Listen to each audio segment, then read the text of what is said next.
ঢাকায় সিনেমার নায়িকা পরিমণির বিরুদ্ধে গ্রেপ্তারি পরোয়ানা জারি করেছেন ঢাকার চিফ জুডিশিয়াল ম্যাজিস্ট্রেট আদালত। ব্যবসায়ী নাসির উদ্দিনের করা মামলায় হাজিরা না দেওয়ার কারণে রোববার আদালত এ রায় দেন। এ বিষয়ে পরিমণি জানিয়েছেন, শারীরিকভাবে তিনি খুবই অসুস্থ, বিছানা থেকে ওঠার শক্তিও পাচ্ছেন না, তাই শুনানির নির্ধারিত তারিখে তিনি আদালতে হাজির হতে পারেননি।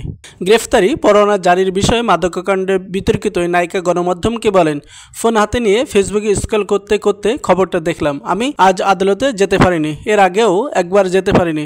সেবার আমার মৃত নানুর একটি বিষয় ছিল, সেই হিসাবে পরপর দুবার আমি আদালতে যেতে পারিনি। আজকে আমার শারীরিক অসুস্থতার কারণে হাজির থাকতে পারিনি। আমার আইনজীবীকে তা জানিয়েছি। আদালতের ভাষ্য অনুযায়ী আজকে আমার অবশ্যই যাওয়া উচিত ছিল। সচেতন নাগরিক হিসেবেও মনে করছি যাওয়া উচিত ছিল। নিজের শারীরিক অসুস্থতার কারণ উল্লেখ করে পরিমণি বলেন, শরীর অনেক বেশি খারাপ ছিল। শরীর অসুস্থ থাকলে তো কিছুই করার নেই। আমি বিছানা থেকে ওঠার মতো শক্তিও পাচ্ছিলাম না। ঠিক থাকলে আমি তো আদালতে যেতাম। আদালতে যাওয়া নিয়ে আমার কখনোই কোনো সমস্যা ছিল না।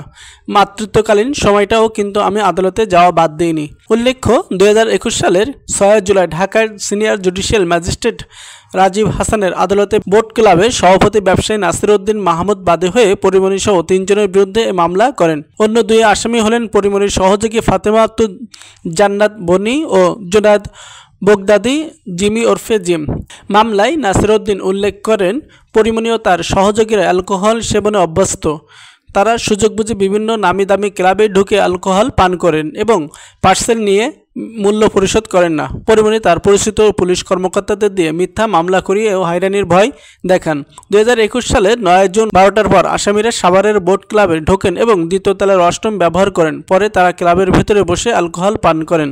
গত বছর মামলা তদন্ত কর্মকর্তা পিবিআই ঢাকা জেলার পরিদর্শক Mohammad Monir Hossain Dhaka chief judicial magistrate আদালতে পরিমণি ও তার কস্টিউম ডিজাইনার জুনায়েদ বগদাদি জিমি ওরফে জিমির বিরুদ্ধে মারধর ও ভয়ভীতি দেখানোর অভিযোগের সত্যতা পেয়েছে মর্মে প্রতিবেদন দাখিল করেন।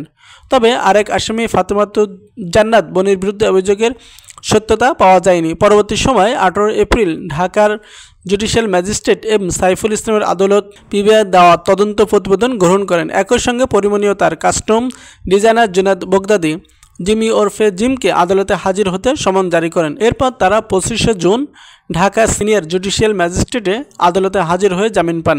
বেশ কয়েকবার মামলা শুনানিতে পরিমণি আদালতে তলব করলে উপস্থিত হননি তিনি। অবশেষে রোববার তার বিরুদ্ধে গ্রেফতারি পরোয়ানা জারি করা হলো। বেশ কয়েকবার মামলা শুনানিতে পরিমণি আদালতে তলব করলে উপস্থিত হননি তিনি।